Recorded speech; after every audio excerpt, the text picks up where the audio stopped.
G'day YouTube and welcome to this episode of the Gunman. So today we're continuing on the repair and paint procedure in my garage of my little Toyota Corolla tailgate here. And now we're up to the polishing stage. So I'll give you guys a bit of a close-up look at it. Like from a distance it looks really good. It's actually held like a pretty good gloss considering it's painted in my garage and we're using the cheaper clear. So what we used on this was the autothane clear down here. So yeah, the autothane brand. It's just a cheaper clear.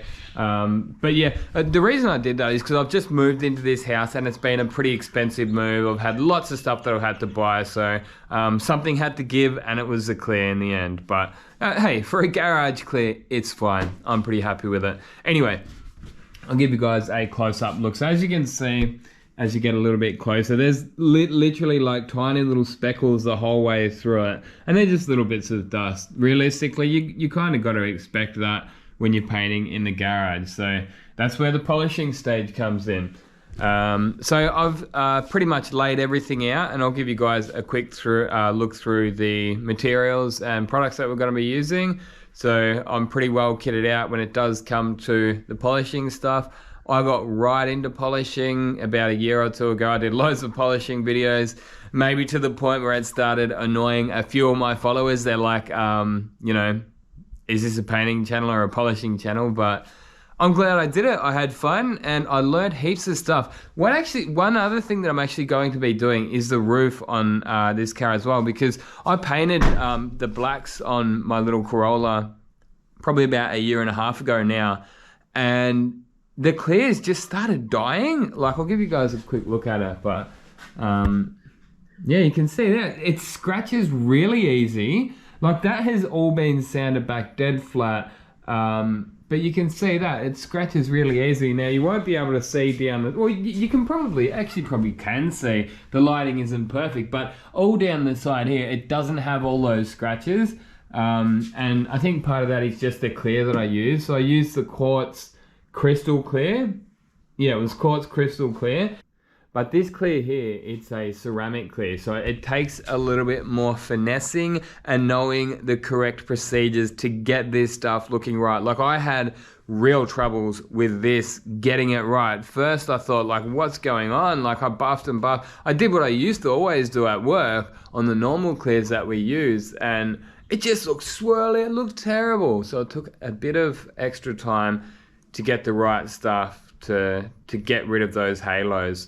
I was getting what they call marring with, I'll give you a look here, I've got the orbital polisher here. This is actually a little beast of a tool, I tell you what, but originally I wasn't getting the right results, and it turns out I think it was more the finishing polish that I was using. So I actually didn't have this one at that point, so I thought it was this tool itself, but it turns out it was not. So what I'm actually going to try doing this time is something a little bit different. I've got these microfiber polishing pads. They're for the DA, so that will go onto this this flex machine, and I might try using that with that and see how it goes. If it doesn't work out, I can always fall back to the blue pad with the blue polish, but we'll see how we go. Anyway, I'm going to start off down this end. I'm just going to go the orbital sander with some 2000 grit. You could possibly start with 1500 grit if the nibs were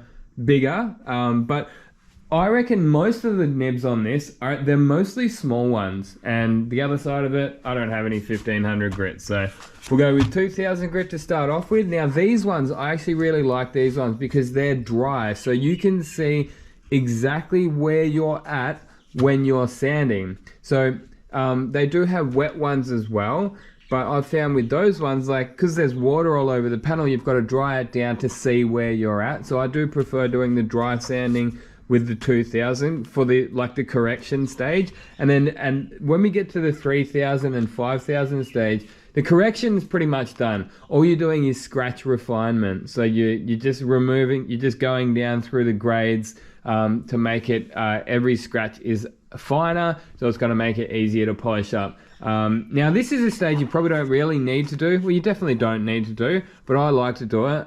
They're very expensive sandpapers, these 5000 grits. They actually even have 8000 grits. But the way I see it, it makes for a better job, less chance of those sanding scratches coming back through. And yeah, I love the 5000s, but as I say, they are expensive, so I wouldn't blame you if you didn't use that. But I like to use these with a little bit of water.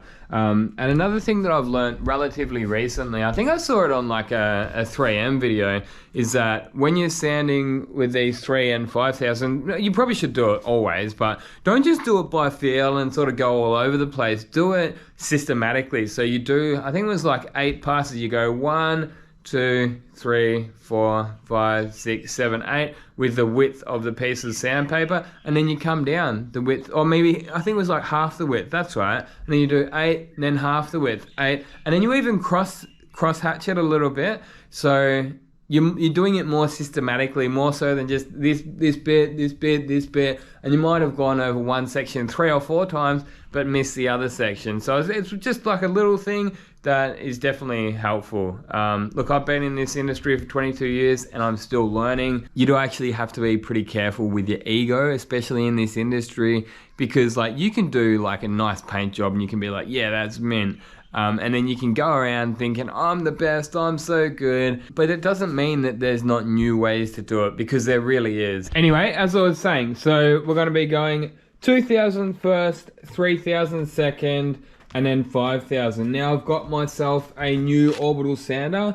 A few people were asking about the orbital sander that I was using in previous videos, and I decided to get another one of these. So I've actually got one at work and now I've got one for at home.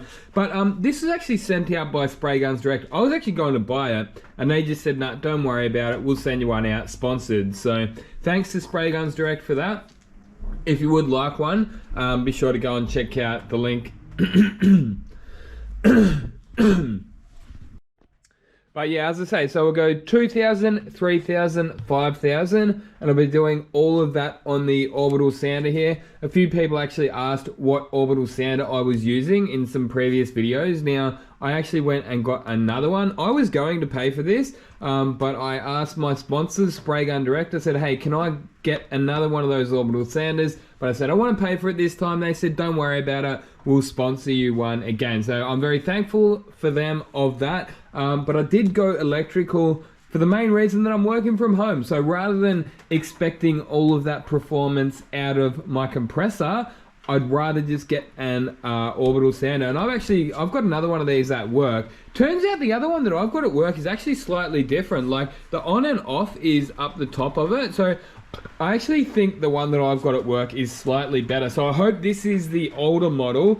I did notice on the box that this was 155. The model number was ORE 155, but I remember mine was 5150. The one from work was 5150. So either way, hopefully this is I don't know, I haven't actually used it, but it feels a little bit heavier, and I can just tell by holding it that it's going to be more of a two-handed one, because your hand is not right over the top of it. It feels like you're not going to have as much control over it, so it's probably going to be more of a two-handed one, unfortunately, but we'll see how it goes. But yeah, as I say, the other one is really good, the one that I use at work, and you turn it on and off here, and it does seem a little bit lighter as well. But yeah, if you do want one, I'll put a link in the description so you can have a look at one of them. But yeah, so when we do the polishing, I'm probably just going to go and use the 3M green pads. So this is something that I've actually mentioned in some other videos. That's why I put this pad here. So once the pads, I've found anyway, now you know, you'll figure it out yourself, but I've found once they start to get to this stage here, you do start to lose a lot of the cutting power. So, you know, that's something that my old boss would look at that and he'd be, oh, you're just getting started, you know, like you would have to like go down until you're basically breaking through to the plastic on the inside. And then he'd let you have a new one. But I've found, look, they're not that expensive. You might, I don't know, $20 or $30 for a pad. When they get to that stage, you're going to lose a lot of your cutting power. And that's one of the things that I've found, is that you can get all these special cutting compounds or whatever compounds you want. If the pad's old and the pad's worn, you're not going to be getting the cut that you need. And yeah, the pad is very important. The combination of the pad and the compound or polish is very important. Anyway, When I do the cutting, I'm going to be using the green one here for the cut stage. I'm actually going to use the ultimate cut here, the Sonax ultimate cut. It's a nice clean one, so it doesn't fling lots of dust and stuff all over the place. And then I'm going to use the Cut Max as like an in-between. And then I might actually even use the perfect finish. So I might go ultimate cut, Cut Max, perfect finish, and then finish it off with the holy grail, the step 3, the blue pad. So yeah, I actually don't have the step 2. So I do have the step 1 here. And some people might say, hey, why not just use one system and stick with it? Because I'm just using what I've got at the moment, and this will definitely work. As I say, we'll see how that goes with the last step, the DA pad. We'll see how it goes. I've got a feeling this will probably be fine on the tailgate, but when I get to that roof, we may need to go with the blue pad and the rotary buff, because as I say, last time I found that I was just getting these DA pad marks, so marring as they might call it. And obviously got a couple of nice fresh microfiber cloths there, so yeah, we should be all set to go. Anyway, just making sure we mask up the edges and let's get into it. I'll put you on the head cam today. I think the head cam footage is probably better, but let me know what you think. This is actually really nice and quiet. It actually seems to be quieter than the one that I've got at work. Nice and vibration free. That's another thing I forgot to mention earlier, is that ever since using these electrical sanders, I no longer get like a tingling up my arm. When I would do like resprays with the air powered sanders, I would get, I think it's carpal tunnel syndrome starting, but yeah, you'd get like this tingling feeling coming up your veins, and you'd sort of lose the feeling in your fingers. But either way, let's just get into it. Oh, there you go. That really shows up all the nibs. That's when you really see them. Wow.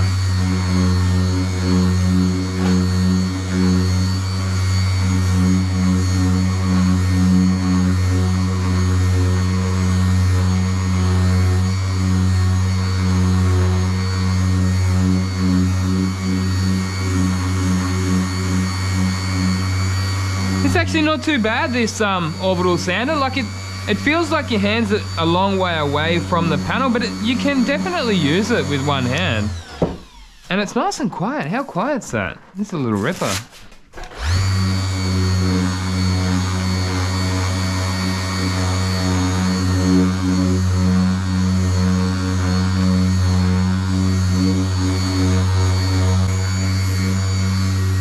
All right, that's looking pretty good. And as I say, this is what I actually like about the dry sandpapers. So all you need to do is get yourself a bit of a rag. I may as well get this old one here. And then we can wipe that off and we can see, oh yeah, there's one little one here we've missed. You can either say, you know what, I don't care. For what it is, I'm pretty happy with that. You can keep sanding. I just find, yeah, the dry sandpaper is a bit quicker and better for me anyway. Even just sort of knock the top off them. It doesn't have to be perfect.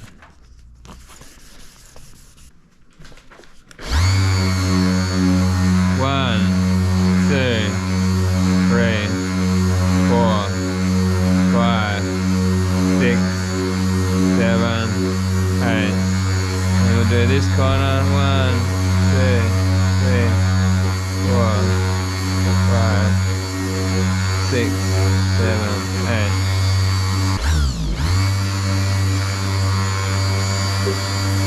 Yeah, once you get this orbital sander onto the panel, it doesn't feel as heavy. Obviously, I guess the panel's taking a bit of the weight. So it's actually quite comfortable in the hand. So they're just removing most of the clear dust. That'll keep it in good condition for the next one. And there's the compound, there's the ultimate cut, Sonax ultimate cut. I actually bought this one myself. Sonax sent out these ones originally for me to do a review on, and I said, look, I want to buy this myself just so I don't have to do a review, you know what I mean? So I know some people would be like, oh, you got to put it on the pad, you got to prime the pad, Gunny. Whatever, man. I like to do it this way.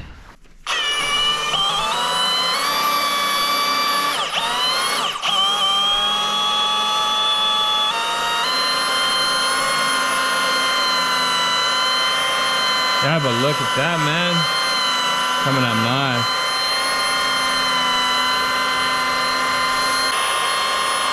It's coming up alright, man.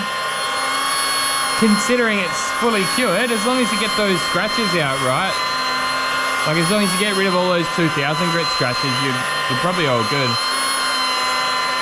Hey, truth be told, we actually used to just polish 2000 grit scratches up. We didn't even used to use the 3000. But that's coming up all good, man. Show car, mate. Dead flat, and it didn't take much to get it dead flat either. Using the T110 air cap on the Pro Light worked well. And have a look at that. It's not like dry, dirty dust from that compound. Ultimate 6+.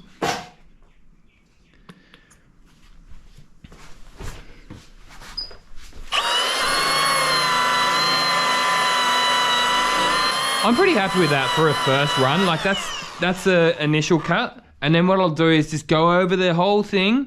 So I do that by feel, but I've probably missed a few spots, and I definitely have in those edges. So the next time I'll go over it systematically, edge to edge like this, so like bang, and looking at it. Oh, there is a bit there, so I'll hang on that spot and then just keep moving. Ah, there it is. You know. Usually I actually have my head torch on, so I might have to whack that on soon. Just getting the eye into the light, catching the light on the panel. You can usually see if you've missed any sanding scratches. I thought I'd give you guys a quick look at it outside. So obviously it's not that sunny of a day, but it's really obvious to me that I've got the clarity of that black back. So yeah, you might have noticed at the start of the video that it was all oxidized, but that's looking really nice, like a nice crisp clean black. So I'm pretty happy with how it's coming along. I'm gonna get it up in the garage and chamois it off, but yeah, it's looking good. Done well today. I de-nibbed and polished that tailgate up. It's looking $1 million, flatter than the rest of the car. And yeah, I got rid of the oxidization and some of the smaller scratches on the roof there. So looking good. Productive day. So this video did end up getting a little bit longer than I initially expected. So yeah, I decided to break it into 2 videos. So we'll do 2 videos on the tailgate, then we'll do another one on the roof. But hopefully you've been enjoying this format where I'm doing a lot of talking straight to the camera. It does actually make it a little bit easier on the editing side.